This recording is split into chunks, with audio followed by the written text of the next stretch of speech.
안녕하세요. 자유이튜브입니다. 오늘은 경제와 투자에 대한 서민들의 착각이라는 제목으로 이야기를 한번 해볼까 합니다. 제가 부자가 되는 첫걸음, 편견, 착각을 버려야 한다라는 부제를 달아놨는데요. 서민들이 어떤 편견, 착각을 버려야지 부자가 될 수 있는 첫걸음이 되는가, 그 이야기를 한번 해볼까 합니다. 영상을 본격적으로 감상하시기 전에 좋아요 버튼과 구독 버튼 눌러주시면 감사하겠습니다. 경제와 부동산 또는 주식에 관한 뉴스 댓글을 보다 보면은 이런 말이 많이 나옵니다. 경제가 어려운데 부동산 또는 주식이 어떻게 오르냐? 지금 경제가 어려우니 더 떨어질 것이다. 지금 사면 망한다. 이런 말들 흔히 볼 수 있고요. 그리고 제가 과거에 올렸던 영상들, 특히 경제위기 서민이 살아남는 방법이라는 영상이 있는데 거기에서 여러 댓글을 확인하다 보면은 지금이 경제위기인데 자산시장이 오르는 게 말이 안 된다. 선동하지 마라. 이제 폭락만 남았다. 지금도 힘든데 여유자금이 생길 리가 있냐? 그러니까 주식이나 부동산이 오를 리가 없다. 이런 식의 이야기를 하는 분들이 많습니다. 최근까지도 이제 투자와 관련되는 여러 영상들을 많이 남기고 있는데요. 지금 투자하면 망한다. 앞으로 떨어질 일만 남았다. 이런 이야기를 많이 하고 있습니다. 과연 많은 사람들이 경제가 어렵기 때문에 부동산 또는 주식 투자하면은 망한다. 가격이 더 떨어질 것이라고 말하고 있습니다. 정말 그럴 것인가는 우리가 시간이 지나봐야 알겠지만 과연 자산시장이 많은 사람이 말하는 것처럼 흘러갈 것인가, 우리는 한 번쯤 고민을 해봐야 됩니다. 그러면서 제가 위기는 곧 기회다라고 자주 이야기했습니다. 누구에게 기회가 되는가? 준비된 사람에게 기회가 되는 것입니다. 그러면서 부자들은 말하고 있습니다. 위기가 왔을 때 투자를 할 때다. 부자들은 그러면은 일반적인 사람들과 반대로 말하고 있는 건데요. 이런 내용들은 우리가 어디서 찾아볼 수 있느냐? 전설적인 투자자나 부자들의 이야기를 담은 책을 보면은 항상 비슷한 말이 나오는데요. 거꾸로 생각하라. 바로 한국의 부자들의 소제목입니다. 남들과 거꾸로 가라. 그곳에 돈이 있다. 부자들의 개인 도서관이라는 책의 소제목입니다. 그리고 거리가 피로 질퍽거릴 때 사라. 그만큼 경제가 안 좋을 때 사라는 말이죠. 부자들의 개인 도서관에 있는 소제목입니다. 제가 이 두 책을 인용했지만 또 다른 많은 책에서도 비슷한 내용이 많이 나옵니다. 그만큼 부자들은 남들과 거꾸로 생각하고 경기 침체가 찾아왔을 때 사라, 이런 말을 하고 있는 겁니다. 그러면은 일반적인 사람들이 말하는 것과 부자들이 말하는 것, 누구 말이 맞을까요? 저는 이 부자들의 말을 따르는 게 좋지 않을까, 이런 생각을 하는데요. 그러면은 왜 그래야 되는지 조금 더 한번 살펴보겠습니다. 부자들이 말하는 기회는 어떻게 찾아오는가? 직관으로 알 수 있는 것인가? 무조건 거꾸로 생각하고 간다고 돈을 벌 수 있을까? 거리가 피로 질퍽거릴 때 무조건 투자하기 좋은 때인가? 그것을 우리는 한번 생각해 봐야 됩니다. 그런데 이 부자들은 경기가 안 좋을 때라고 포괄적으로 말하지만 항상 그 투자의 적기, 포인트는 신호가 온다는 겁니다. 그래서 우리는 그 신호를 읽기 위해서 열심히 공부를 하고 제가 만드는 영상도 보고 있는 게 아닌가, 그런 생각을 하는데요. 그렇다면은 그 신호라는 것이 무엇인가, 그것을 한번 우리가 고민해야겠죠. 그래서 우리는 이런 것들을 파악하고 신호를 캐치하는 게 중요합니다. 그런데 이런 신호를 캐치하는 것, 신호가 무엇인지를 파악하기 전에 우리는 성각자들, 성공한 사람들의 경험에서 우러나온 몇 가지 이론을 한번 짚어보겠습니다. 신호를 파악하기 위한 이론, 루비니 패러독스라는 것을 한번 가져와 봤는데요. 루비니 패러독스라는 것은 경제 정상화의 역설이다, 이렇게 불리기도 합니다. 제가 여기서 간략하게 PPT로 한번 정리를 해봤습니다. 일반적으로 자산시장의 가격이 많이 오르면은 정부는 과열, 버블을 방지하기 위해서 긴축, 예를 들어서 금리 인상을 고려하게 되고 출구 전략 시기를 저울질하게 됩니다. 왜냐하면 시중에 돈이 많이 풀렸기 때문에 그 돈을 회수를 해서 안정화를 시켜야 되는 것이죠. 그런데 여기서 한 가지 중요한 문제가 있습니다. 실물 경기가 충분히 회복되지 않은 상황에서, 아직 침체기에 머물러 있는 상황에서, 또는 침체 우려가 있는 상황에서 긴축을 단행하게 되면 실물 경기가 더 큰 위기에 빠지게 되는 겁니다. 아직 침체기에 머물러 있다는 것은 우리나라의 상황이 되겠고요. 침체 우려가 있는 상황이라는 것은 현재 미국의 상황이라고 할 수가 있겠죠. 여기서 긴축을 단행하게 되면 실물 경기가 더 큰 위기 또는 침체에 빠지기 때문에 정부가 선뜻 긴축을 단행하지 못한다는 겁니다. 따라서 실물 경기의 완연한 회복을 위해서 지속적인 경기 부양책을 제공한다는 겁니다. 완연한 경기 회복을 위해서 이 유동성이 공급되고요. 이것은 또다시 자산 가격의 상승을 불러일으키는 겁니다.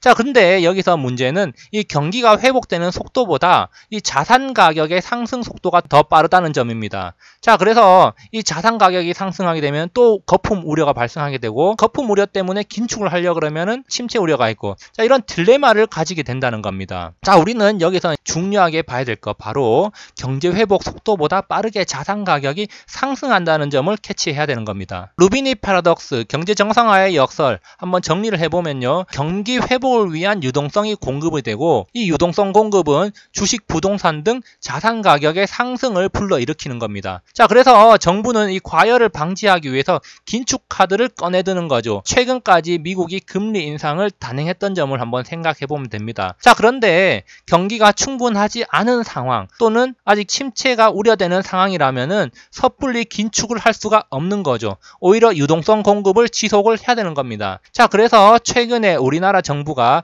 경제 침체를 타개하기 위해서 지금 금리 인하를 고려하고 있다는 점, 그리고 미국도 하반기에 금리 인하가 지금 유력시 된다는 점, 바로 여기에 매치가 된다고 할 수 있습니다. 자, 그런데 충분히 지금까지 미국 증시는 상승을 해왔고 부동산도 많이 상승을 했습니다. 자, 우리나라 역시 주식시장은 상승이 좀 더디지만 부동산 시장은 충분히 상승을 했다, 이런 이야기들은 많이 나와 있습니다. 자, 그렇기 때문에 자, 경기를 살리기 위해서는 양적 완화가 필요하고, 자산 가격 상승에 따른 버블 우려 때문에 출구 전략 카드를 가지고 있어야 되는데, 자, 이것을 양손에 쥐고 있는 상황, 바로 이게 경제를 살리기 위한 역설적인 상황이다. 자, 이런 건데요, 결국에는 버블 우려보다는 경기 침체 우려가 더 안 좋은 거기 때문에 자산 가격의 상승이 먼저 나타나게 된다는 겁니다. 자, 이게 바로 루비니 패러독스, 경제 정상화의 역설인데요. 그래서 경기 침체 우려 때문에 유동성 공급이 지속되면은 버블 우려가 있음에도 불구하고 자산 가격이 상승하게 된다는, 자, 이런 말입니다. 자, 그러면 또 한 가지, 바로 유명한 전설적인 투자자 앙드레 코스톨라니가 있는데요. 그 앙드레 코스톨라니가 말한 달걀 이론과 산책하는 개 이론을 응용해서 제가 한번 소개를 해보겠습니다.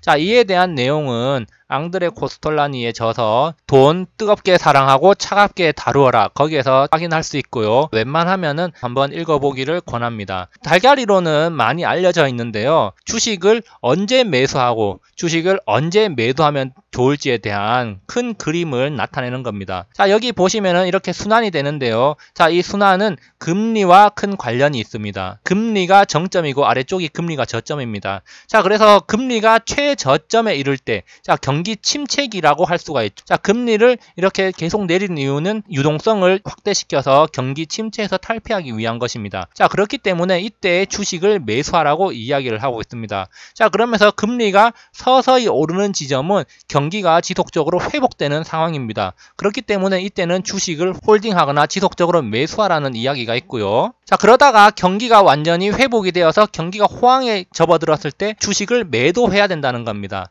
자, 그런데 여기서 문제점은 일반 대중들은 이때 주식을 매수하기 시작한다는 겁니다. 주식이 많이 상승했지만 지속적으로 상승할 것이라는 기대감, 그리고 일반적인 대중, 서민들은 경기 호황기에 왔을 때 주머니가 두둑해지기 때문에 그때에서야 여유 자금이 생겨나고 그 여유 자금을 주식 투자에 대거 사용한다는 겁니다. 문제는 금리가 정점에 이르렀을 때 경기 호황이 지속되지만 이미 주식은 하락하기 시작했다는 겁니다. 그러면서 이때는 대중들이 주식을 대량으로 매수하는 그런 시기인데요. 이때가 되면은 이제 채권을 매수하라는 게 앙드레 코스톨라니의 말입니다. 그러면서 정부는 긴축을 단행하면서 자산 시장에서는 버블이 서서히 꺼지기 시작하고요. 자, 그런데 대중들은 이미 정점에서 주식을 매수했기 때문에 경기 하락기가 접어들었을 때 대중들은 절규하게 됩니다. 자, 그러면서 주식이 오를 거라는 희망 고문을 하게 되는데요. 완전하게 하락하게 됐을 때 대중들과 개미들은 투매를 하면서 시장을 떠나게 되죠. 그리고 대중들이 주식을 떠날 때 소심파들은 주식을 매수한다는 겁니다. 그리고 채권을 매도하는 거죠. 그리고 저점에서 금리가 서서히 상승할 때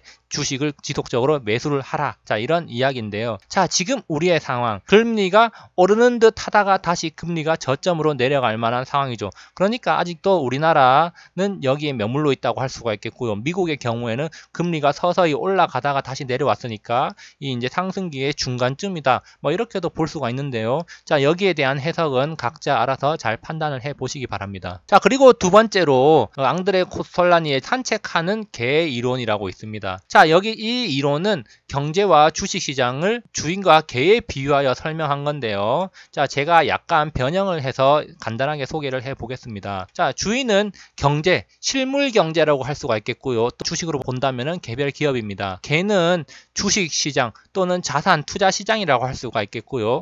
개별 기업으로 봤을 때는 주식 가격이 되는 겁니다. 산책을 하다 보면은 개와 주인은 앞서거니 하거나 뒤서거니 하면서 서로 앞뒤가 엇갈리면서 다니게 됩니다. 자, 그러나 산책로를 걷는다는 목적은 같죠. 같은 곳을 향한다 이렇게 볼 수가 있는데요. 경제와 주식시장은 같은 방향으로 움직이지만 서로 시차가 있는 겁니다. 즉 경기 활성화, 호황을 향해서 가지만 서로 시차가 있다는데 우리가 주목을 해야 됩니다. 바로 이 시차를 이용해서 우리가 돈을 벌 궁리를 해야 된다 이 말입니다. 자, 그러면은 개와 주인이 산책을 할 때 어떤 현상이 나타나느냐. 자, 개가 저 멀리 있는 뼈다귀 냄새를 맡고 먼저 달려갑니다. 바로 정부가 경기 부양책을 써서 유동성이 증가하는 것으로 파악을 할 수가 있고요. 자, 그렇다면 이 유동성 증가로 인해서 주식, 자산 시장이 먼저 상승을 하게 됩니다. 자, 주인은 퇴근을 하고 와서 되게 피곤해요. 자, 그렇지만 무거운 몸을 이끌고 자, 개가 이끄는 곳으로 따라갑니다. 즉 천천히 움직이게 되죠.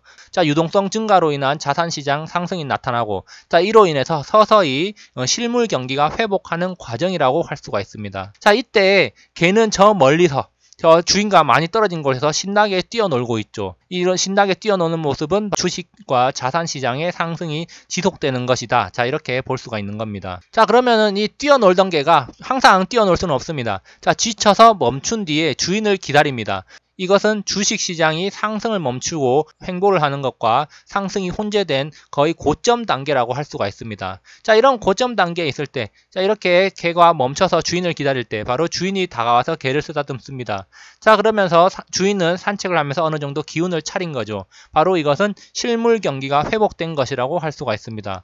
자, 그래서 이런 실물 경기가 회복되면서 경기가 호황기에 접어들었고 바로 이 호황기에 접어든다는 것은 서민 경제가 회복되는 것이라고 할 수가 있습니다. 즉 서민 경제 회복으로 서민들의 여유 자금이 많아지는 것이고요. 자, 이런 서민들의 여유 자금이 많아짐에 따라 서민들이 많이 오른 주식시장을 보고 더 오를 것이라고 판단을 하고 본격적으로 투자에 참여를 하게 되는 그런 과정을 겪게 되는 겁니다. 자, 그래서 배부르고 피곤한 개는 이제 움직이기 싫어하는 단계에 접어들고 주식시장은 하락 조정기에 접어들게 되는 겁니다. 주인은 개를 이끌고 산책을 마무리 지어야겠죠. 그래서 개는 움직이기 싫지만 주인의 끌림에 어쩔 수 없이 따라가게 됩니다. 실물 경기가 호황이 지속되면서 앞으로 나아가게 되고 지친 개, 즉 주식시장은 정점을 찍고 대세 하락기에 접어들게 되는 겁니다. 자, 그렇지만 실물 경기에 호황이 지속되기 때문에 서민들은 본격적으로 계속 주식시장에 참여하게 되고 자, 유동성이 증가함에 따라서 일시적으로 상승하면서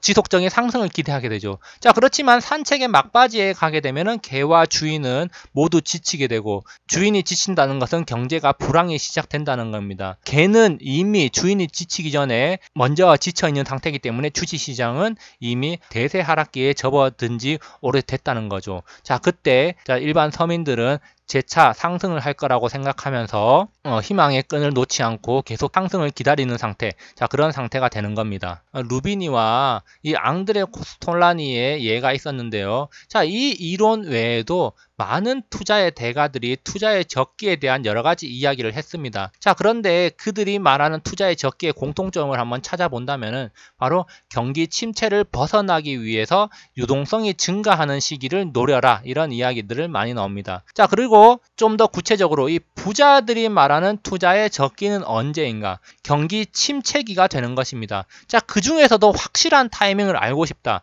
바로 정부의 경기 부양책이 나오는 시점입니다. 이 경기 부양책이라는 것은 각종 규제가 해제되는 시점 또는 금리가 인하되는 시점이라고 할 수가 있는데요. 자, 그러면 우리나라 금리가 인하되는 시점이 언제입니까? 자, 올해 하반기 예상이 되고 있습니다. 자, 그렇기 때문에 우리가 본격적으로 투자에 나서야 되는 시점은 정부가 말을 해주게 돼 있습니다. 그 외에도 지금 여러 가지 정책들이 나오고 있는데요. 자, 우리는 그런 것들을 면밀히 관찰해서 어떤 분야에서 어떤 정책들이 나오는지를 관찰해서 투자의 적기를 가려내고 투자에 임해야 된다는 것입니다. 좀 전에 제가 말씀드렸지만 확실한 투자 타이밍은 정부가 말해주는 겁니다. 우리는 뉴스를 통해서 그 행간을 읽어야 되는 것이죠. 그래서 경기 침체기에 이 시장에 더욱더 큰 관심을 가져야 됩니다. 자, 그런데 우리가 경기 침체가 오고 자산 시장에 일시적으로 하락이 오면은 사람들은 관심을 끊게 됩니다. 하락했기 때문에 꼬라지 보기 싫은 거죠. 자, 그래서